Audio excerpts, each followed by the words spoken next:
Hey, we're back. It's Team 9.4.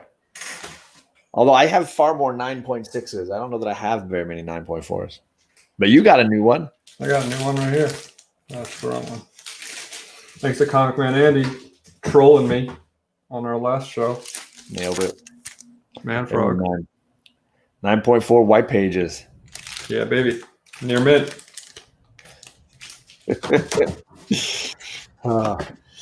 So welcome to New Comic Book Day Book Club. We are back again to talk about books that we bought today, what's going down, to dive deep on some new indie books. So thank you all for coming by. How was your New Comic Book Day, Alec?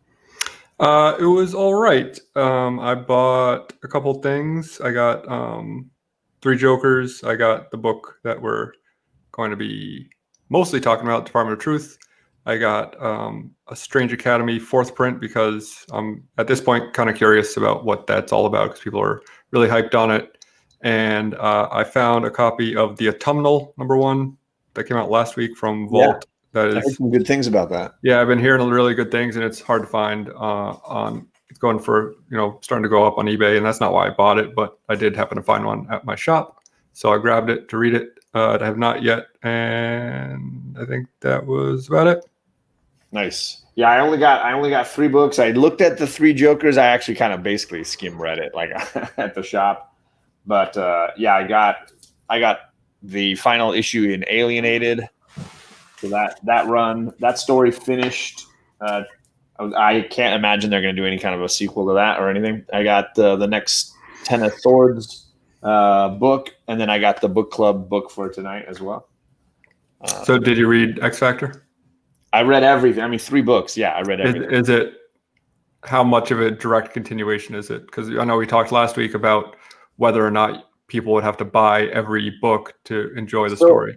Yeah, I posted the books, and J Hood Creative commented on my Instagram saying, "You don't have to read all this 22 issues or whatever, do you?" And my reply was, "I don't know how else you expect them to do it because they're only publishing 3 Ten of Swords." Right, yeah.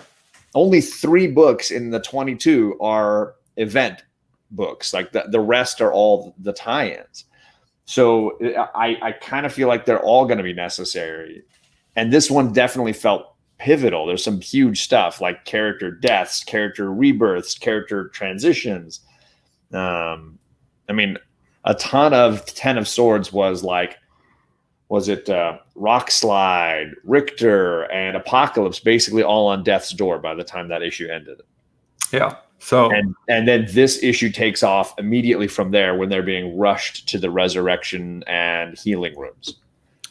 So I mean, it is kind of our suspicion that you would have to at least to really get the full story, which is why I'm holding off on it. And probably, if it turns out to be something people say is really great, I will find a collection of it or, whatever. But I mean, I'm legitimately say that it's the best book of the 3 that I bought.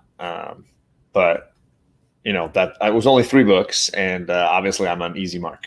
So let's say hello to the chat. We had Kevin from 1-2 Comic Talk tailgating, hanging out early. What did you said? You didn't like tailgating. You wanted it to be called. Oh, I don't even remember what I said. I don't remember. I don't remember what we were just talking about 2 seconds ago. So I don't expect to remember what I said last week. Jeez. Mark the Cuddy Sark says he's keen for this chat. I'm keen for it. All right. Superior Hero Reviews. I think he's on another live stream while watching this. So thank you for doing that. That's dedication, Holmes. Right? Perry is here. Hello, Perry. And the many Toms are here. Andy is here, and he and Grey Matter Hulk checking out that Man Frog.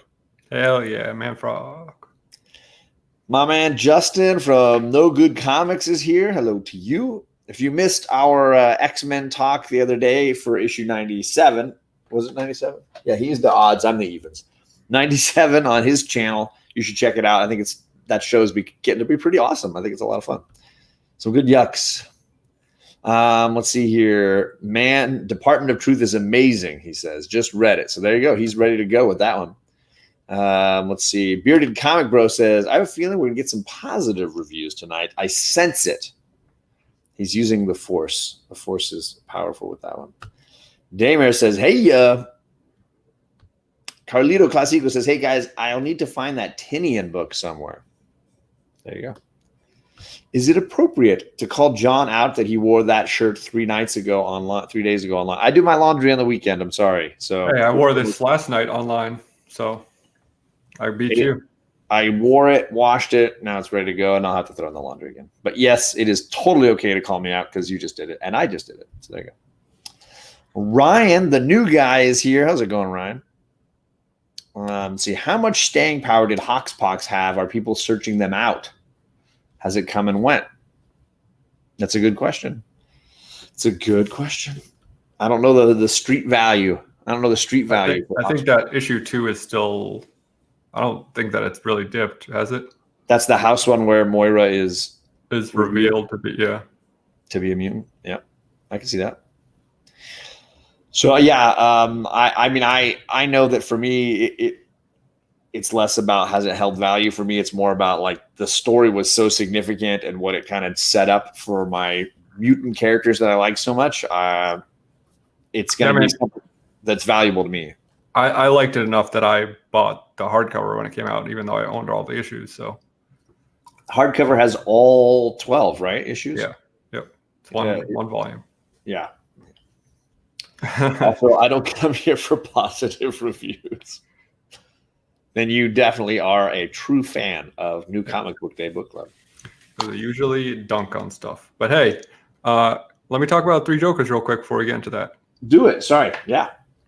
So I skim read it. I'm curious to see because I looked at the $7 price tag, and in my head I thought I'm picking up 6 or 7 books next week. I'm just going to roll that money over. Yeah. I enjoyed it. Like it reads super easily. It is just, it's very digestible. It's not like mind blowing, but I liked it. It's fun. I don't really know where it's going. And it's kind of, we talked a little bit about this when we talked about issue 1. It's kind of frustrating that DC can't commit to whether or not it's in continuity or not. But the ending was a little eye-rolly for me, the ending of this issue. But overall, I mean, it was I liked it as much, if not more, than the first issue.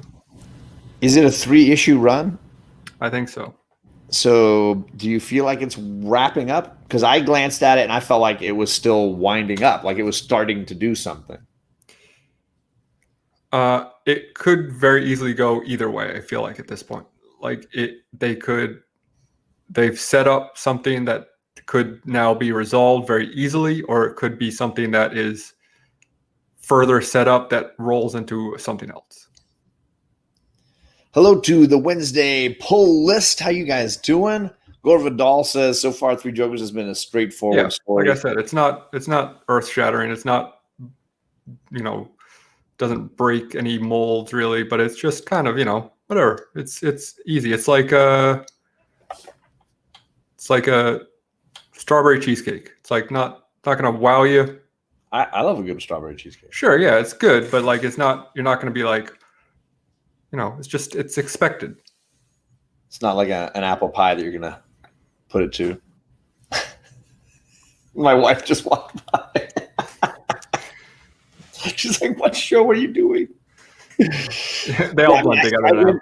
My feelings, it's funny because I think I gave issue 1 a higher score than you, but I didn't pick up issue 2 and you did. Yeah. My feeling was like, I love the artwork. There's a lot of nonsensical stuff going on here. And I don't want more Jokerverse in my life. I think that was the biggest thing right now is every time I see Joker on the cover, I have like a reaction. Like I want less Joker. But convoluted mutant stuff, you're all on board for. Right. I want more convoluted mutants. I want less Joker. And that's just like that's the yin and yang of John, right? It's the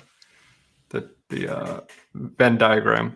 And you do not overlap into the Joker area. Those 2 pieces don't overlap at all. There's no overlap. Yeah, I mean, you gave it a higher score, but I'm also a much harsher critic than you. So if I gave something like a 7, that's like giving it a 9 for you. That's a very good point.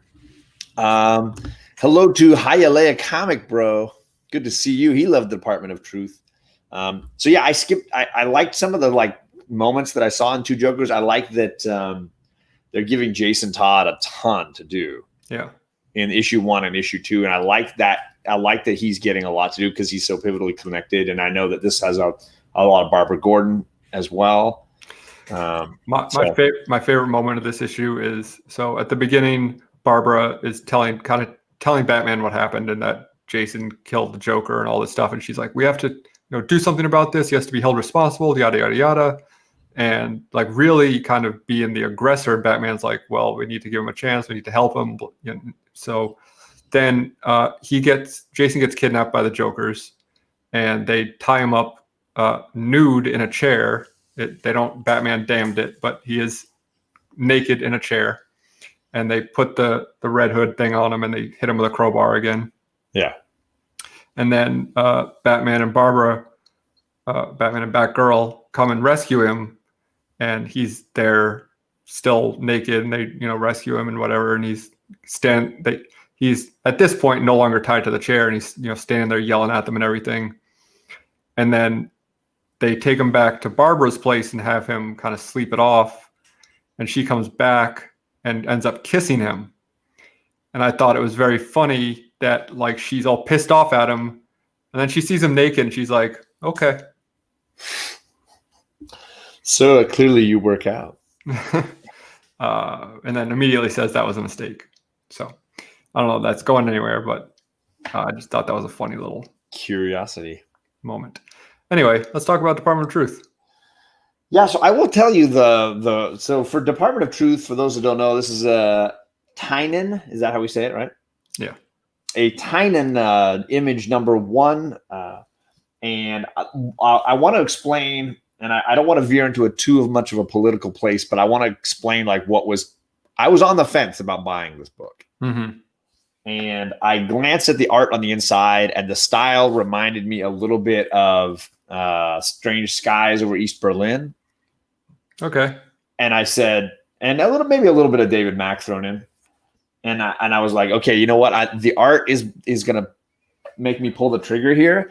But the reason I'm on the fence is, I feel pretty strongly that right now in American culture, this like cult of misinformation, this like obsession with these theories about the world that are so not based in any fact is affecting my life in a big way. Family wise, I have family members that are deep into some of these, I want to call them cults of misinformation. Mm-hmm. And my worry was that this book seems to promote it as, yeah, that stuff's great. Like, you should get more into that stuff. It's true. We never landed on the moon. The world is flat. This shit is happening. Yeah. Wake up, be woke. I definitely had that moment halfway through where I was like, wait a minute, is Tynion a flat earther? Because it goes in that direction very quickly, where it kind of pushes you in that direction to say, yeah, the moon landing was fake. And I was like, okay, well, that's all we're talking about this episode, because I'm very passionate about the moon landing being real. And so I got really scared for a minute.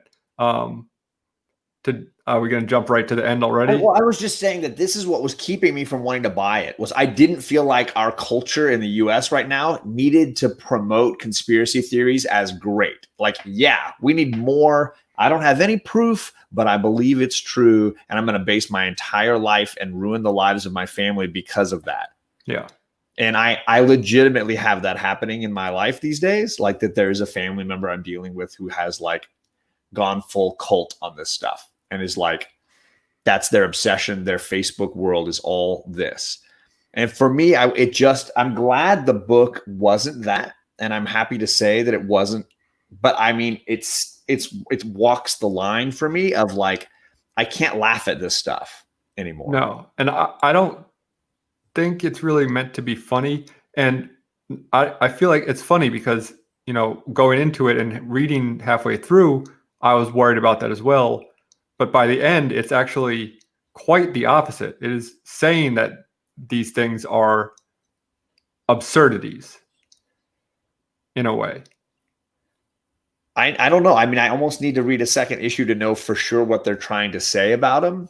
But I do agree that they are not basically saying they're all true or they're not true. And it's right on the line, you know? And that's what I was happy about, that it wasn't one of the others. I love Chaos. He says, conspiracy theories used to be so cool, but crazies have jumped on they're easier to find soapboxes. Mulder was cool until everyone came Mulder. Yeah, I heard of a crazy conspiracy theory recently that I was not aware of. There's a ton of them now. And it's like, and the problem is, I feel like it's like, you don't need evidence, and people are happy not to have evidence and walk around just saying, well, I'm woke and you're not. Yeah. Like, I know Tom Cruise runs a pedophile cult in Hollywood. Like Tom Hanks. I mean, Tom Hanks is a crazy, insane pedophile. I know this is true. The one I heard is that birds aren't real. Have you heard about this? No. Okay. Amazing. So that this conspiracy theory posits that birds were once real, but between like the 50s and 2001, the government did a mass extermination of birds and replaced them with drones. So now every bird in the sky is a drone that is only there to follow you. Oh my God. And I think part of the problem is that like one of these spokespeople for this movement was on a news show. And the fact that like they are given airtime to talk about these things, and like the woman talking to him was like, oh, well, like this is satirical, right? And he's like, no, that's kind of insulting you for you to say. It's like, why even sensationalize it? Giving them the platform to share their insanity, right? And we can't really say the name of the thing that John's referencing because YouTube will ban you if you talk about it. Yeah. So I mean, it's hard. So this book is clearly all about conspiracy theories and the connective tissue between this mentality and reality. And it starts off with the JFK assassination, right? So we can explain a little bit about the book, which basically, if you have not read it at all, just take the beginning, like 12 minutes of Men in Black, take aliens out, put conspiracy theories in its place, and you basically have this book, I think. Yeah, more or less. A guy is recruited into this organization that deals with conspiracy theories is kind of the shortest pitch I can give for what the book's about. So the beginning bit is the JFK assassination, Lee Harvey Oswald being interviewed afterwards and trying to explain and rationalize some things, and then cut to present day and a different government agent looking a lot like Agent 355, in my opinion, from Why the Last Man, for those that don't know. Awesome character. And she's driving this dude around who is having a bit of a nervous breakdown because he's seen something beyond the thin veil of reality in some ways.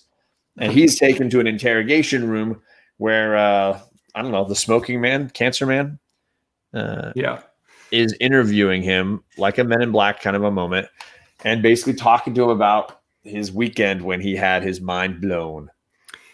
Chaos and Comics says, I told the bird drone people to stand back and stand by. I saw that. Email that. Absolutely. Yeah, some other people jump in the chat. I just want to say thank you. Gore Vidal talking about growing up about government fluoride conspiracies and stuff. Yeah. Chemtrails. Good one. Yeah. Hello, Gray Matter Hulk. I don't remember if I said hello to you, but there you go. And said, Bearded says, just, I'm here for this conversation. I so hope this book is more of a commentary than, that's what I want it to be, Ryan. And right now it's hard to know, but I totally get it. Yes, you will get banned mentioning certain words, and we're going to avoid that. But yes, and I've seen shows get shut down for it. Daymare says, haven't heard that, but shot enough birds to know that they ain't drones. Biggie Shack, I love the new logo, brother. That's looking really awesome there. Digging it.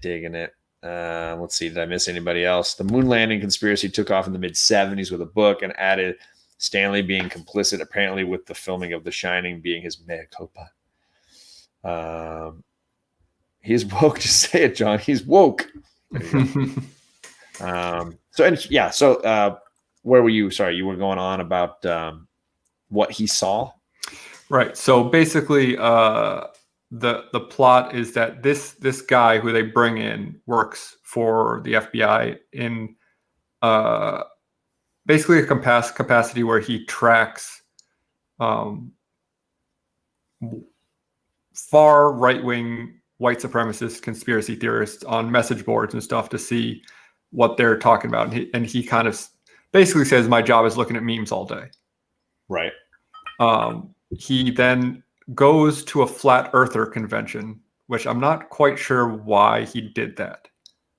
Because it wasn't like a sting. He wasn't wearing a wire. Right. He just kind of like went to kind of check it out, I think. Not because he was curious about it, but I think could kind of gather intel, or I don't know what.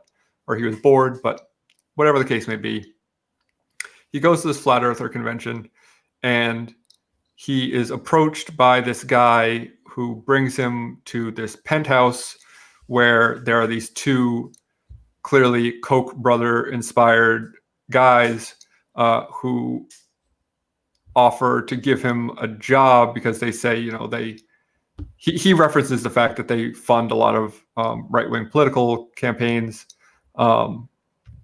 And they say, we need another operative in the FBI. They ask him if he believes in what goes on there. And he lies to them and says, yes, I believe. So they bring him on this private jet and fly him somewhere where he's not quite sure where, because he says it could have been days. They stopped to refuel a number of times.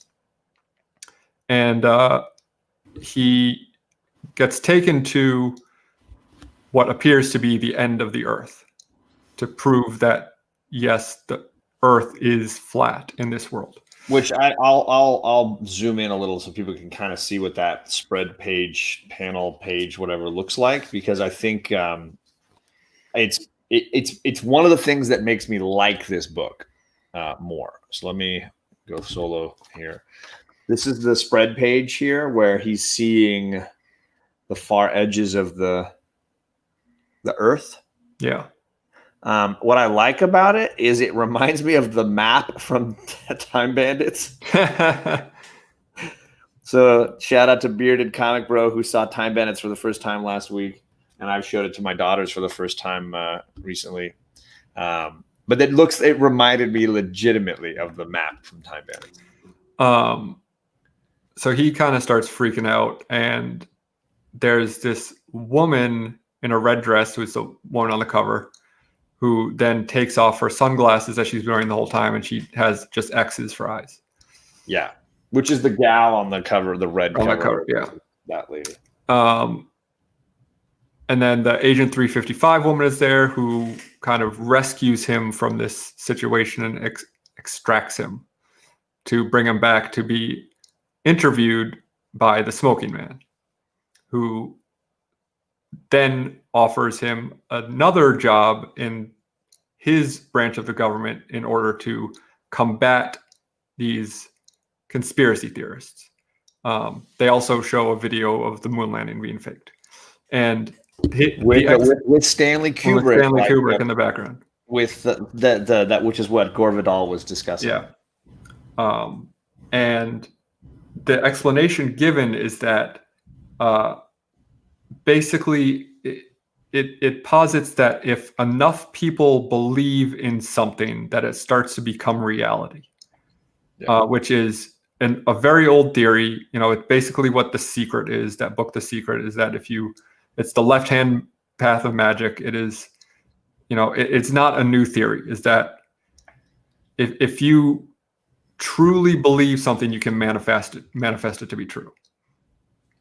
And so they're saying that these two Koch brother-ish guys are gathering these forces and creating these conspiracy theories in order to kind of topple the fabric of society, because if they can prove the Earth is flat, that means the Earth has always been flat, and that will cause uproar because people have been lied to, etc. Right, the unraveling of society or something. Gore Vidal says the brothers could be a reference to the real-life Hunt brothers from Dallas, who were extremely rich and funded right-wing groups and evangelicals here in Texas. Yeah, definitely, for sure. I've never heard of them. But in this book is that the Earth is round, which it is, by the way, to be clear. But that they are manifesting enough thought in creating these, fostering these conspiracy theorists, that it is changing the fabric of reality and making the Earth flatten. It is then revealed at the end that this guy kind of basically agrees to join this group, which is called the Department of Truth, and the smoking man is Lee Harvey Oswald. Villain revealed, not a villain reveal? Question mark? Yeah, so like the reason I say it walks a line in that issue of conspiracy theories is because they're basically saying that if all of us believe in it, it comes true, which is an interesting oddity, and it does reinforce the conspiracy theory mentality in some ways. And obviously Lee Harvey Oswald being the head of this crew, like the Tommy Lee Jones. Well, I'm going to reference Men in Black a ton. Yeah, it's definitely parallels, except there's no real humor in this. I will say, yes, obviously it does kind of posit this fact that conspiracy theories might be real, but it also posits that it is bad. And that we are making them real. They weren't real, but we are altering reality somehow through mass suggestion. I felt that in no way did it glorify or sensationalize conspiracy theories as being this good thing. It is, in fact, saying quite the opposite. It's saying that they are literally tools of chaos. Right. The up is down, black is white, dogs and cats living together. Mass hysteria. So very appropriate for when it came out as well. Right. People referencing American Gods. I'm curious to know, and I might give it a second issue for two reasons. One, my curiosity, but two, the art style I think is really cool and different. And I mentioned David Mack, and I mentioned Strange Skies. I think there's some unfinished, scratched, raw kind of style that I like to it. Yeah. So to New Guy's comment, it is a comic book. So I'm willing to say that, in the reality of the comic book, that can happen. I don't really give it much credence in actual reality, but I'm also basically a nihilist. So I'm an agent of chaos. Yeah, exactly. The art style really does fit the book, and I think it's what won me over in a big way. That, and I like, thanks to Alec, I really enjoy going to the shop and buying a #1 from an Image or what have you, and being able to say, let's just give this a try. I'm only buying a couple of books this week. Let's expand the palette a little. And something I find very funny is a bit of an offshoot, but still talking about the book, is that I really tend to like Tynion's independent stuff, whereas I am not really a big fan of his DC stuff. So, we did his first issue of Batman on this show, which I really disliked, and I believe you were not so hot on it either, if I remember correctly. Yeah, not a huge fan. It's just funny that it's so stark for me, the difference. And I'm sure he kind of writes differently for the two, I don't want to say mediums or same medium, but the two genres almost, I guess. Yeah, because Something Killing the Children, I really liked Wind. I enjoyed this. Yeah, I mean, Something Killing the Children, I think after now is easily the best ongoing Boom book for me. I've enjoyed it from the jump, and even so much so that I even put Erica Slaughter on my 4 favorite indie female list. Yeah, Sophia didn't make your cut. She didn't make it, but I haven't read issue 4 because I haven't been sent the digital copy yet. Oh yeah, spoiler alert: she's not in issue 4. Fuck, that's why she's out. She didn't make the list. But so for me, like I feel like I generally like kind of what he does. I want to say, didn't he do either Justice League Dark? Yeah, which I really enjoyed. I don't remember if he did Super Sons, which I've been reading and enjoying. I don't know that he did that one. But like I have enjoyed a lot of what he's done. But I think for me, it's just the topic. It's kind of like why I don't enjoy Breaking Bad. I don't want to watch something that's personal to me over a long period. Like a teacher and dad slowly devolve into madness and decay is not you're like, oh, I'm one step away from that. Right. I don't need encouragement there, And so this book is like, I really don't want to dive too deep into this murky water just right now. I don't know. New Guy, it's the best ongoing.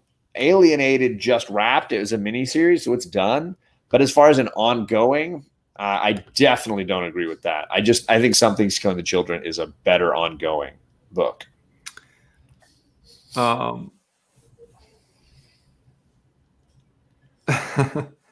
know most people love Breaking Bad. I got through 2 seasons and I was just like, I know where this is going. It's not going to end with him like happily ever after. There's no good ending to this. It's gonna get raw and more raw after that. I don't want that. Yeah, but I mean, this was not a feel good book. It was. I felt it was entertaining. It was compelling, but like it did leave a bit of a sour taste in my mouth because of the timing of it. Yeah, I think that for me is the big challenge of it. If this book came out like a year and a half ago, maybe I wouldn't feel the same way. But I would also say, like, I think depending on how Men in Blackish they travel down, if there is an element of comedy to it that I can get into, I might really enjoy it more as it goes along. I don't know. Yeah, I mean, I didn't get the sense that was the direction he was taking this in. I felt like this issue was pretty serious. Definitely, absolutely. But like I feel like how do you have Lee Harvey Oswald as the mentor character in your book without having at least being a bit tongue in cheek, right? I don't know. Wow, Chaos is a big Once and Future fan. I'm not saying there's anybody bad in that debate. I mean I like both characters, but that's just me. Flip it around. Comics Explained said I said I like Breaking Bed, not a typo. Oh, sorry. I've been there. Sorry. It's a little sneezy. Alienated, yeah, finished to do this week, and I'll get to it at the end because I only read 3 books. I can probably recap all of them at some point here. Wilkes Booth. Comics are escapism. Yeah. I watched the debate last night foolishly. So tonight I wanted to read comics and not be reminded of the horrible state the world is in. And instead, I read a book about the horrible state the world is in. See, this is why I read the mutant stuff. Like occasionally you get into the social, political, ostracizing elements of, but it's not so direct. But it's the subtext, not the actual text. Yeah. I mean, having said that, I did definitely enjoy this book. It was just sorry, go ahead. Yeah, you finish what you're saying. It just kind of was like, oh, yikes, this boy. But I liked it. On the edge there. Yeah. Like I can look over into the chasm of despair and be like, ooh, I don't want to fall down there.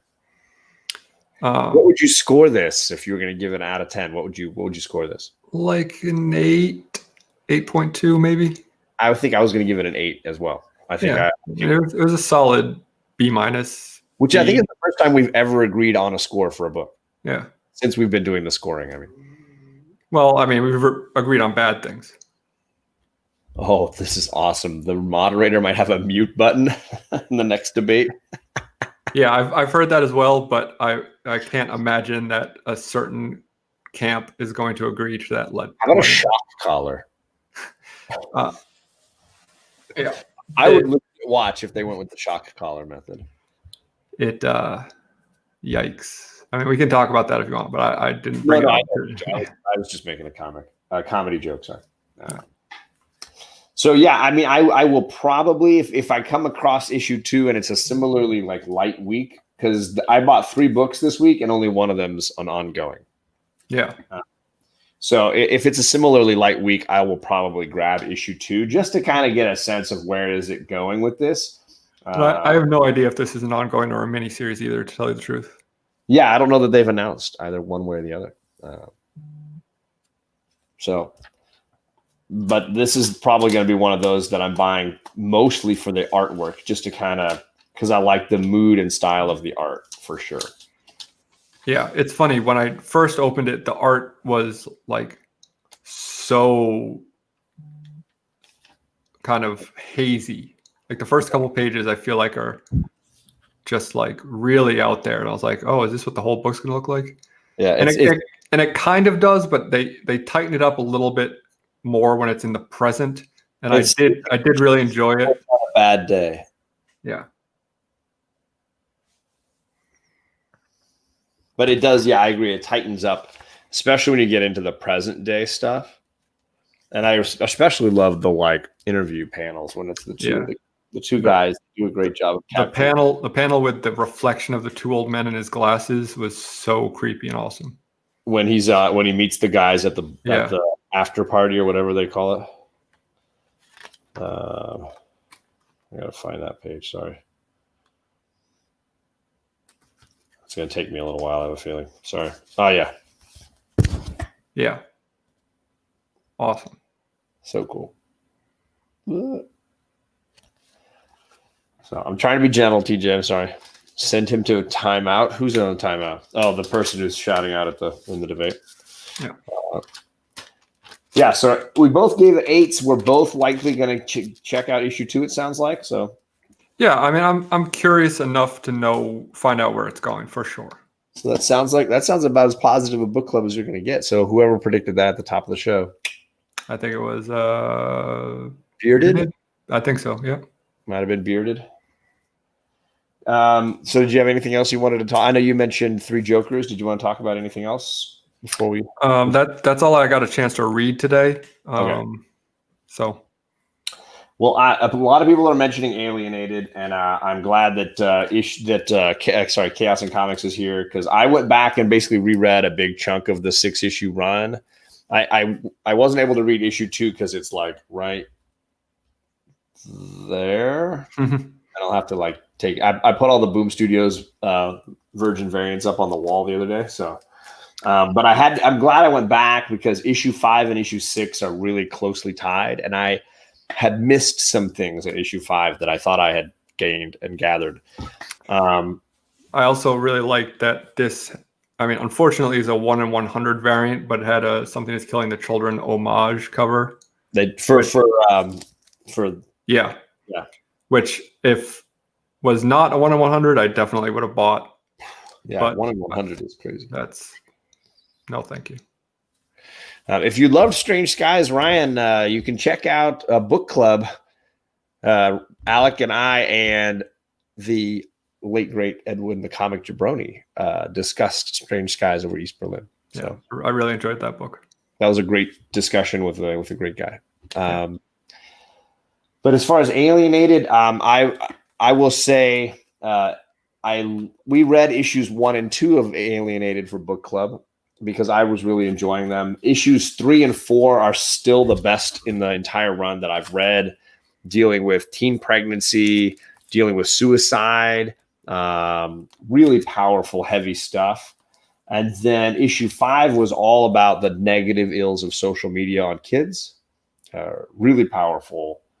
And it ended with some very dramatic stuff that is getting wrapped up here in issue 6. I will say issue 6 might have been my least favorite issue overall, because it does wrap up a little too neatly in some elements.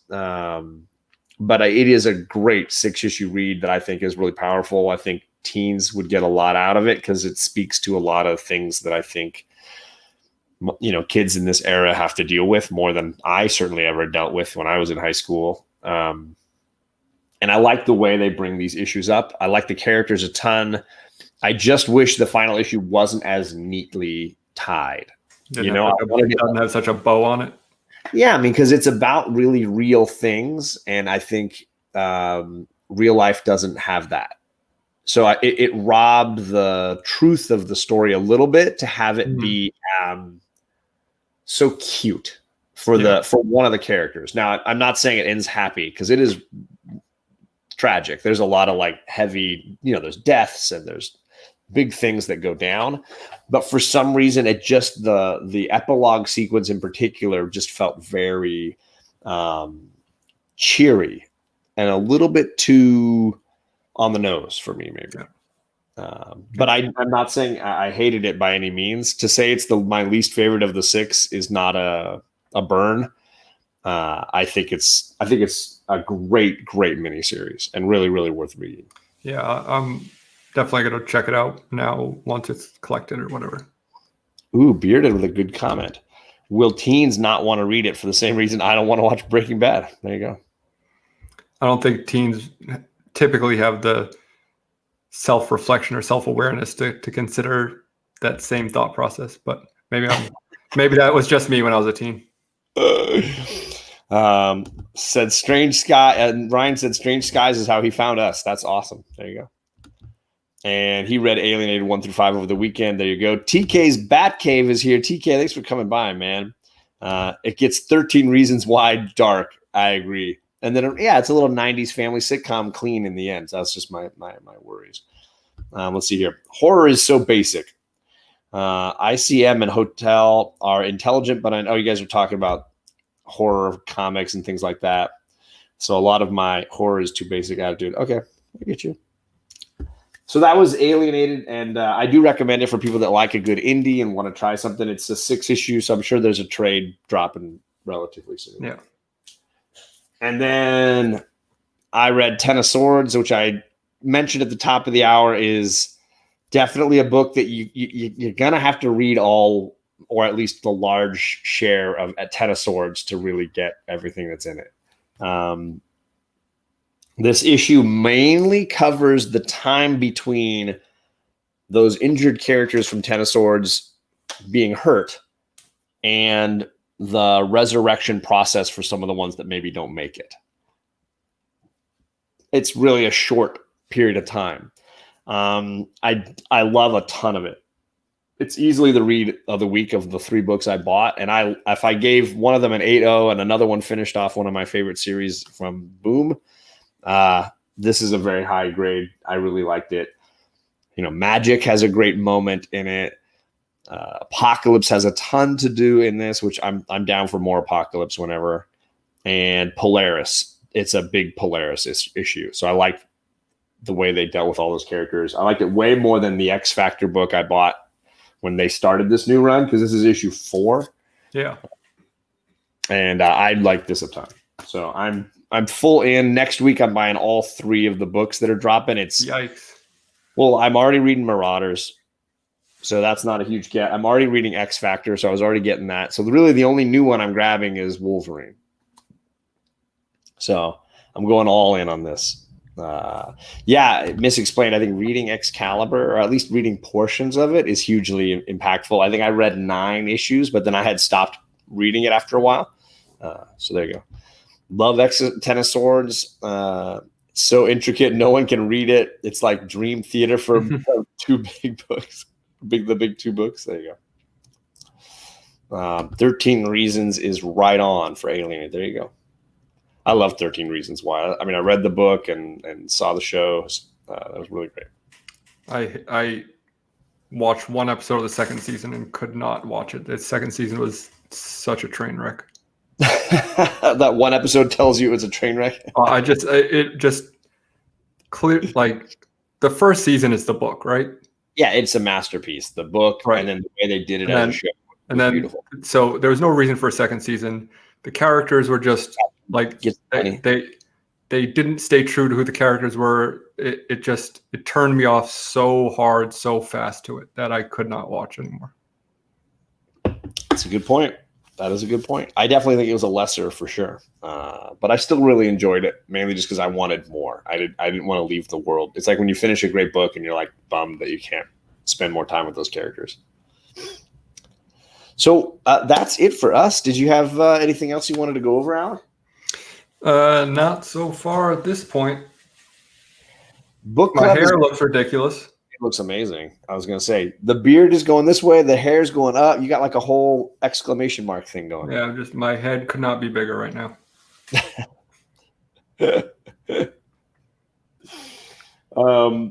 Book club is going to be off next week. Yep. Big man's got a date night, so we're going to be book club free next week. I don't know if we're going to replace it with anything or just take you can't replace me.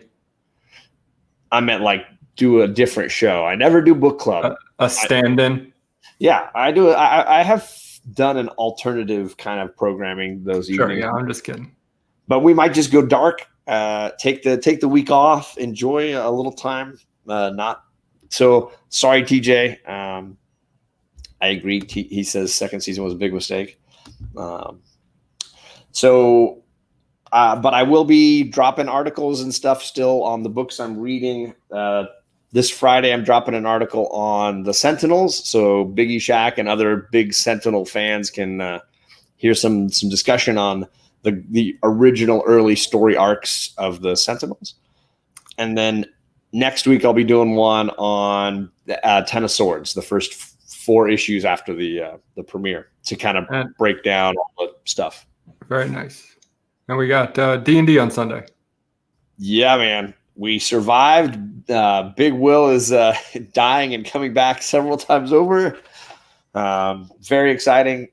You're missing out if you're not watching. I think it's hilarious. And the chat seems to really be having a great time with it as well. And that's it. I'll see some people on Saturday night for drinks and movies, talk about time travel. We have some homies coming to hang out. So that's it. Bye, gang. Have a nice